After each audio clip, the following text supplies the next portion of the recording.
사도행전 5장 38절부터 42절까지 우리 함께 짧은 구절이기 때문에 같이 합독하도록 하겠습니다. 시작. 이제 내가 너희에게 말하노니 이 사람들을 상관하지 말고 버려두라. 이 사상과 이 세행이 사람으로부터 났으며 무너질 것이요 만일 하나님께로부터 났으면 너희가 그들을 무너뜨릴 수 없겠고 도리어 하나님을 대적하는 자가 될까 하노라 하니 그들이 옮겨 여겨 사도들을 불러들여 채찍질을 하며 예수의 이름으로 말하는 것을 금하고 넣으니 사도들은 그 이름을 위하여 능력받는 일을 합당한 자로 여기심을 기뻐하면서 공회 앞에 떠나니라. 그들이 날마다 성전에 있든지 집에 있든지 예수는 그리스도라고 가르치기와 전도하기를 그치지 아니하니라. 아멘. 네. 오늘 말씀은 날마다 우리가 꼭 해야 할 일, we must do라고 했는데 must는요 꼭 해야 된대요. must 영어로 우리가 꼭 해야 날마다 우리가 꼭 해야 할 일이 무엇인가? 그 말씀 가운데 우리가 이제 여러 가지 일이 있겠죠.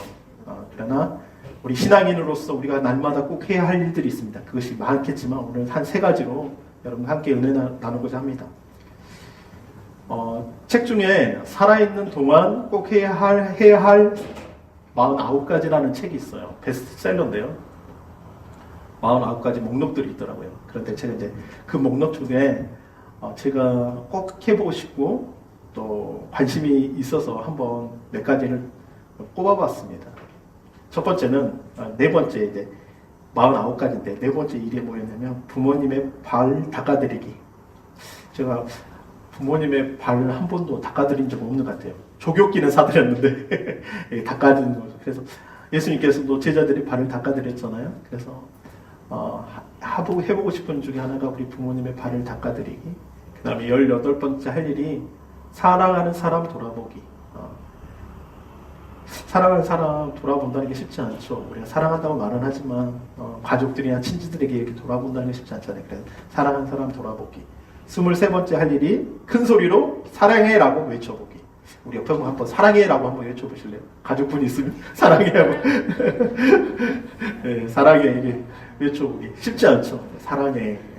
저도 아내한테 사랑해라는 말을 잘 그렇게 많이 하지 않는 것 같아요.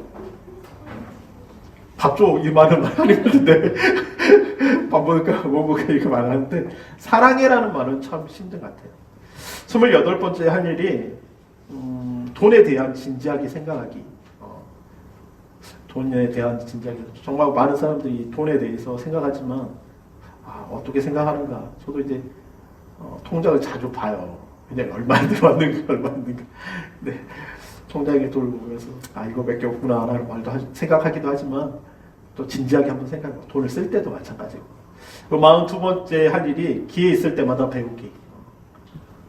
요즘에는 좀 많이 여러 가지를 좀 공부하고 싶더라고요. 그래서 왜냐하면 설교할 때 또 성경도 보지만 또 여러 가지 시사나 또 과학이나 또 철학이나 왜냐하면 이렇게 접목이 되기 때문에 기회 있을 때마다 책을 많이 보시기 바랍니다. 저쪽 보면 제가 책을 많이 빼놨어요. 여러분 책을 빌려가십시오. 그리고 보시고 다시 가져다 두시면 돼요. 더 많은 책들을 놔둘 건데요. 또 밑에도 책 있는데 제가 몇 권 빼놨습니다. 그래서 같이 가서서 주일날 빌려 일주일 동안 책 한 권씩. 그러면 52주면 일주일에 한 권씩 보면 52권을 보는 거잖아요. 그러니까 꼭 한 권씩 빌려가시길. 좋은 책도 많이 있습니다. 그래서 저는 이제 살아있는 동안 꼭 해야 할 일 49가지라는 책을 이제 목록들을 보면서 우리 인생에 있어서 이것도 베스트셀러잖아요. 그럼 우리 신앙인들은 과연 오늘 이 사도행전 5장을 통해서 초대교회 사람들은 어떠한 삶을 살았고 또 그들은 어떠한 일을 중점으로 했는가 한번 말씀을 보면서 찾아보도록 하겠습니다. 우리가 날마다 꼭 해야 할 일, 우리 신앙인으로서 꼭 해야 할 일. 첫 번째, 다 함께 읽겠습니다. 시작. 예수가 그리스도이심을 가르치는 일. 여기 보면 이제 주인 주자가 나왔죠. 예수 그리스도.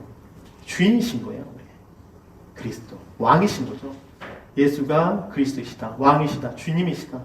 우리가 날마다 그렇게 고백해야 되고 그 일을 가르치는 일을 우리의 자녀들에게, 우리 사람들에게 우리가 전해야 하는 일이 가르치는 일이 중요합니다. 오늘 이 사도행전 5장의 이야기는 첫 번째 이야기는 어떤 이야기 나옵니까? 1절부터 이 아나니아와 삽비라라는 사람의 이야기가 나옵니다. 이 아나니아라는 사람의 이름 뜻은 하나님의 은총이라는 뜻을 이름을 가지고 있어요. 아나니아 좋잖아요. 하나님의 은총이에요. 그리고 이 삽비라는 아름다움이라는 청옥이라는 아름다운 이름이라는 뜻을 가지고 있습니다. 그럼에도 불구하고 이 아나니아와 삽비라가 하나님 앞에 자신의 땅을 팔아서 하나님께 헌금을 드립니다. 그런데 이 사람들이 이 돈 중에 일부를 숨깁니다. 그러니까 어떻게 되냐면 이 3절에 보면 베드로가 이르되 아나니아야 너가 하나님의 은총인데 어찌하여 사탄이 내 마음에 가득하여. 무섭게 이야기해요. 이게 돈과 이 땅값 자신이 팔아서 하나님께 헌물을 드렸던 어떻게 보면 보이기식이라고 처음에는 마음은 다 드려야 된다고 생각을 했을 거예요. 왜냐하면 사장에 보면 여러분 잘 아는 요셉 바나바라는 이름을 얻게 되는 이 땅값을 낸 이 바나바의 이름을 얻게 됩니다. 유루의 아들이라는 이름을 얻게 돼요. 아마 보면서 많은 사람들이 헌금하면서 헌물을 하면서 칭찬도 받고 그러니까 이 아나니아도 자신의 어떤 땅값을 팔아서 하나님께 내어드리면 사람들에게 이렇게 조금 박수도 받고 칭찬도 받을 것 같아서 그렇게 했지만 어떻게 해요? 네가 성령을 속이고 땅값 얼마를 감추게 됩니다. 그것을 가지고 뭐라 그러냐면 사탄이 네 마음에 가득하다라고 표현해요. 이게 무슨 말이에요? 예수님이 주인이 아니라 돈이 자신의 주인이 돼버린 거죠. 재물이 자신의 주인이 돼버린 거예요. 이게 일주일 동안 하나님께 내어드린 헌금이나 여러분 11조나 분명히 많은 사람들 11조 꼭 해야 됩니까? 어떤 목회자는 힘들게 안 해도 됩니다. 헌물 안 해도 됩니다. 그렇게 하지만 우리가 헌물이라는 것은 그게 액수가 중요한 게 아니라 하나님께 내가 돌아왔습니다. 예수님이 나의 주인이십니다. 나의 하나님이십니다. 나의 왕이십니다. 라고 고백하는 표거든요. 돌아오는 증표예요. 그런데 이 사람들은 그 땅값 얼마를 감추게 되고 그 마음에 사탄이 가득했다는 거예요. 참 우리가 생각하면 그런데 어떻게 돼요? 죽어요. 바로 그 자리에서. 그 자리에서 바로 영혼이 떠나버립니다. 우리가 목숨보다 더 귀한 게 있을까요? 생명보다 귀한 게 있을까요? 그 땅값 얼마 때문에 그 자리에서 죽어버립니다. 그 안에도 3시간 후에 죽어버려요. 안 돌아오니까. 우리가 이제 누가복음 16장 13절에 보면 또 마태복음에 이 말씀이 나와 있는데 집 하인이 한 사람이 두 주인을 섬길 수 없습니다. 그러죠? 그 종이 두 주인을 섬길 수 없는 거예요. 혹 이를 미워하고 저를 사랑하거나 혹 이를 중히 여기고 저를 경히 여길 것입니다. 너희는 함께 읽겠습니다. 시작. 하나님과 재물을 겸하여 섬길 수 없습니다. 우리가 신앙생활 하면서 왜 신앙생활이 가장 힘들죠? 많은 사람들이 코로나 이후에 교회를 떠났습니다. 뭔가 경제적으로 힘듭니다. 여러 가지 재정적으로 힘든 것도 있겠죠. 그러나 가장 큰 거는요. 세상을 사랑하기 때문이에요.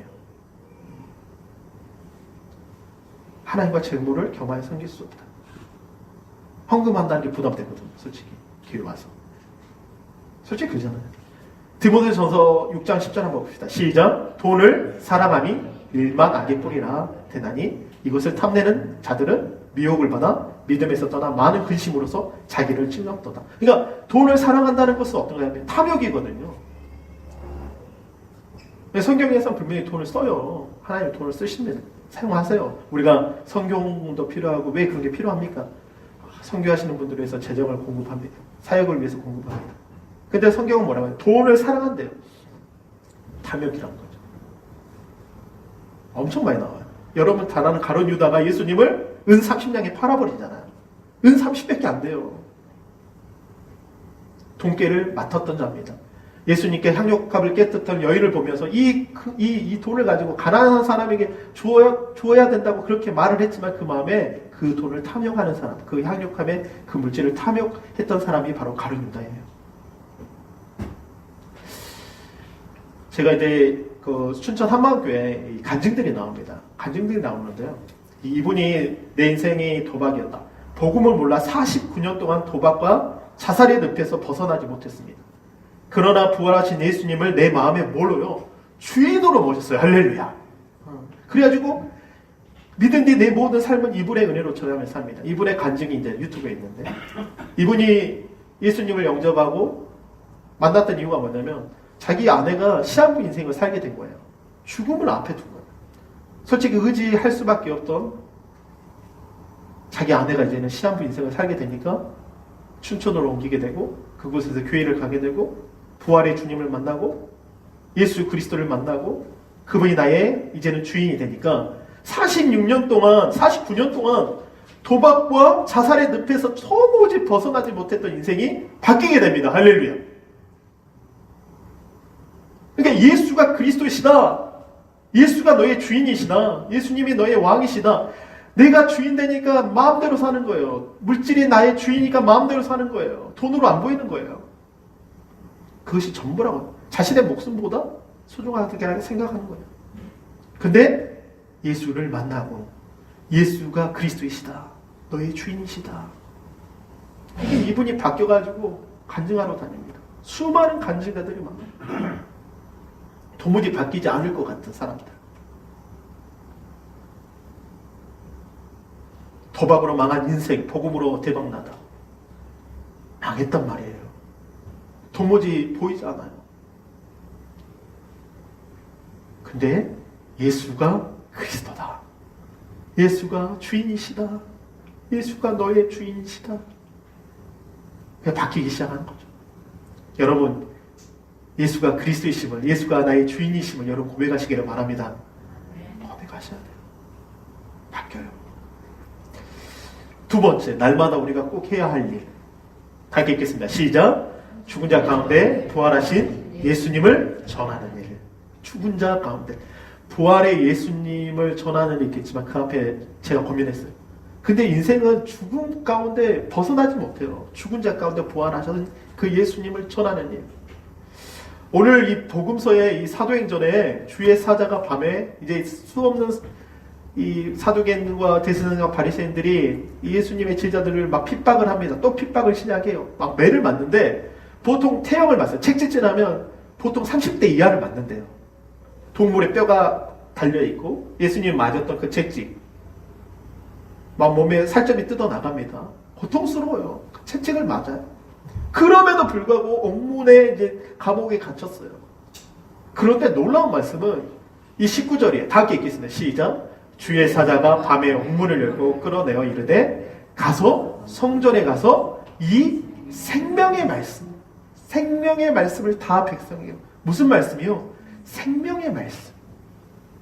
이 공동병역에 보면요, 이러면 어서 가시오. 이 천사들이 어서 가시오. 그리고 성전에서 이 생명의 말씀을 남김없이 사람들에게 전하시오 하고 일러주었다. 우리의 생명이 영원할까요? 제가 이제 유튜브에 보면 요즘에 참 자극적인 내용들이 많이 나오더라고요. 매체에서 사람이 갑자기 이렇게 죽는 거, 사고 당하는 거. 사람들이 어떻게 보면 그런 거에 더 예민하고 더 자극적이고 맛도 있잖아요. 먹는 것도 더 매운 거, 더 자극적인 거, 더 음란한 거, 더 찾아갑니다. 그러면서 자기가 죽는 걸 몰라요. 어느 순간에 자신도 끝난다는 걸 몰라요. 근데 오늘 매를 맞았어요. 고통당해요. 막 살점이 떼어나가고 핍박받고 책질질 당하고 옥문에 갇혀서 그냥 여러분 옥문 그러니까 이 사람들 갇힐 때 어떻게 갇히냐면 손 발을 아예 못 움직여요. 그냥 막 묶어버립니다. 그냥 막 그 쥐들이 막 왔다 갔다 하고요. 뭐 그때 감옥은요, 우리가 생각하는 것처럼 이렇게 심판 나오고 밤 나온 게 아니라 친친한 어둠 가운데 깊은 감옥 속에서 고통받고 살점이 나가고. 왜냐면 우리가 이제 북한에서 이제 감옥 같은 데 가면 뭐 여러분 잘 알지만 사람들 죽어나가잖아요. 지들이 막 사람을 막 이렇게 하고. 그런 감옥이에요. 그런데 그런 옥문이 터지고 나서 그들이 나와가지고 또 이 생명의 말씀을 전합니다. 무엇 때문에요? 우리 사도행전 2장 20절 한번 보겠습니다. 다 읽겠습니다. 시작. 내가 달려간 길과 주 예수께 받은 사명 곧 하나님의 은혜의 복음을 증언하는 일을 마치려 하면은 나의 생명조차 조금도 귀한 것으로 여기지 않았다. 하나의 은혜의 복음. 고린도전서 15장 12절 다 읽겠습니다. 시작. 그리스도께서 죽은 자 가운데서 다시 살아나셨다. 전파되었거늘 너희 중에 어떤 사람들은 어찌하여 죽은 자 가운데 부활이 없다느냐. 그러니까 우리가 전하는 것은요, 그냥 생명이 아니에요. 영원한 생명을 말합니다. 할렐루야. 영원한 거예요.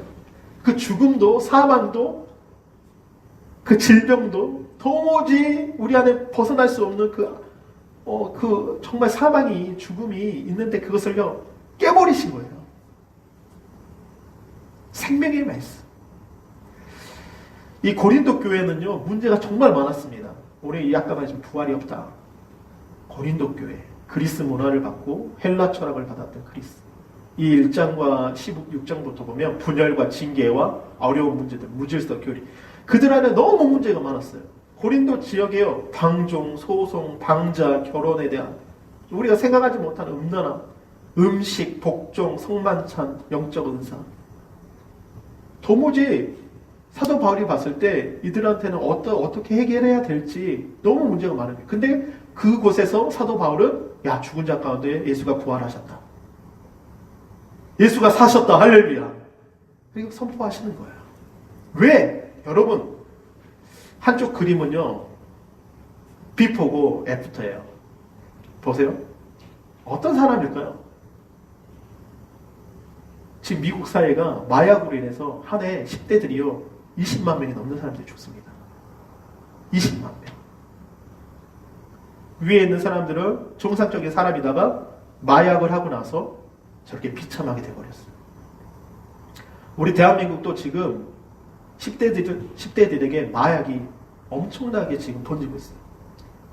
이 영화 속에서 알게 모르게 마약에 대한 호기심을 갖게 하거든요.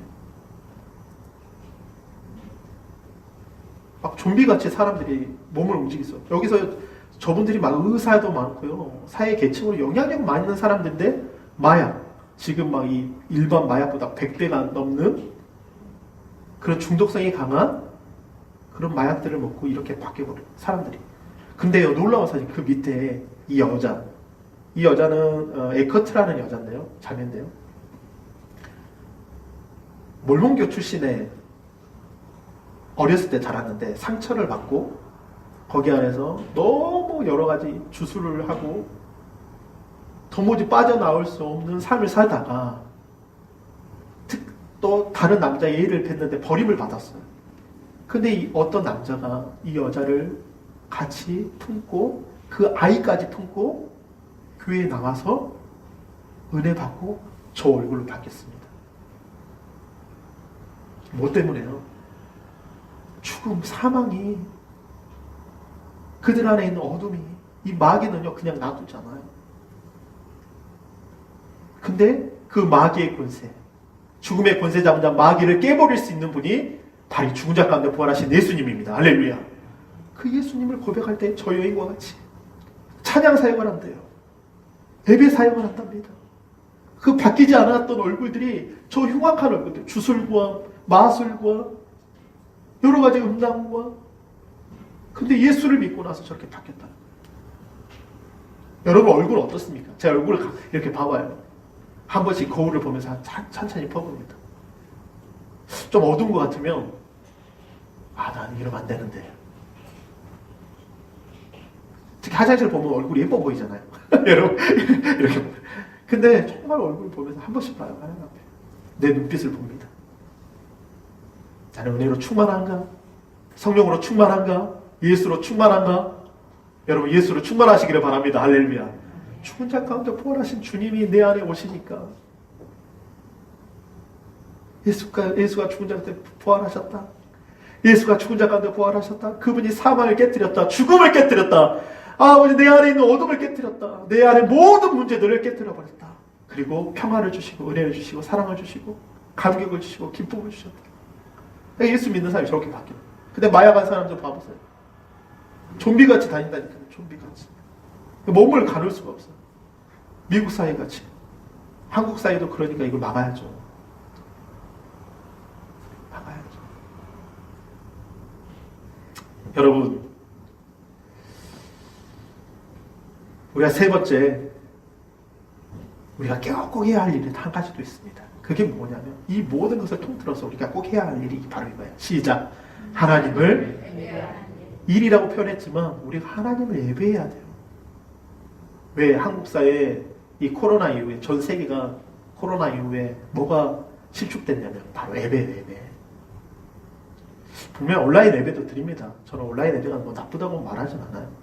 그러나 현장 예배만큼 온라인 예배가 그렇게 높진 않아요. 그냥 하나님께 기도하고 수고가 따르잖아요. 예배 오기 전에 수고가 따릅니다. 몸을 씻어야 됩니다. 뭔가 단정해야 됩니다. 옷을 입고 나와야 됩니다. 뭔가 정말 힘을 써야 돼. 인격의 수고가 필요해요. 그냥 온라인은 그냥 예배 딱 드리면 그냥 집에 앉아서 TV 켜고 뭐 반바지 입어도 되고 씻지 않아도 돼요. 누가 보지 않으니까. 그러나 현장 예배는 그러지 않아요. 이들은 날마다 예배했습니다. 날마다 성전에 있든지 집에 있든지 예수가 누구요? 그리스도라 가르치기와 전도하기를 그죠. 여기 보면 세 보면 그들이 날마다 성전에서 그리고 이 집 저 집에서 쉬지 않고 가르치고 예수가 그리스도임을 전하였다. 날마다 예배했다는 거예요. 우리 갑바독이나 터키에 가면요, 선지순례를 가면요, 교회 집이 있는데 돌집이에요. 그 집은요 이름이 있습니다. 여기는 임마누엘 집, 여기는 샬롬의 집, 여기는 사랑의 집. 왜요? 이 교회가 집이 예배당이에요. 핍박받아서, 피해서, 돌을 파서, 어떻게 보면 그걸 파서 땅굴을 만들어서 핍박을 피해서 그들은 날마다 예배했습니다. 근데 빛을 보지 못하고 너무 안타까워서 아이들이 죽어가지만 그들은 마지막 순간, 숨을 거두는 그 순간까지 하나님께 예배했다는 거예요. 우리가 꼭 해야 되는 거. 내일도 우리 아침에 일어나서 여러분 예배하십시오. 저녁에도 예배하십시오. 하나님께 기도하시고 찬양 부르시면서 예배하십시오. 그 일을 위해서 부르셨습니다. 우리 요한복음 4장 23절 함께 읽겠습니다. 시작. 아버지께 참되게 예배하는 자들은 어떠한 영과 진리 안에서 뭐한다? 예배하나니 곧 이때라. 아버지께서 자기에게 이렇게 예배하는 자를 찾으시느니라. 아멘. 에베소 1장 12절 시작. 이는 우리가 그리스도 안에서 전부터 바라던 그의 영광을 찬송이 되게 하려 하십니다. 영광을 찬송하게. 하나님 찾으시는 자는 예배자입니다. 그러니까 예배할 때 바뀌는 거예요. 예배할 때 내 안에 모든 정말 쓰레기와 같은 오물과 같은 세상에 정말 찌들겨가지고 도무지 벗어나지 못한 이들이 정말 예배를 통해서 그 예배를 통해서 바뀌기 시작합니다. 기쁨이 충만하게 돼요. 이사야 43장 7절 함께 읽겠습니다. 시작. 내 이름으로 불러진 모든 자 곧 내가 내 영광을 위하여 창조한 자를 오게 하라. 그를 내가 지었고 그를 내가 만들었느니라. 이사야서 43장 총 66권. 이 말씀 한번 보십시오. 내 이름으로 불러진 모든 자인데 내가 내 영광을 위해서 창조했대요. 여러분 한 사람 한 사람을 하나님이 부르셨는데 하나님 창조하셨는데 내가 그를 지었고 그를 만들었다.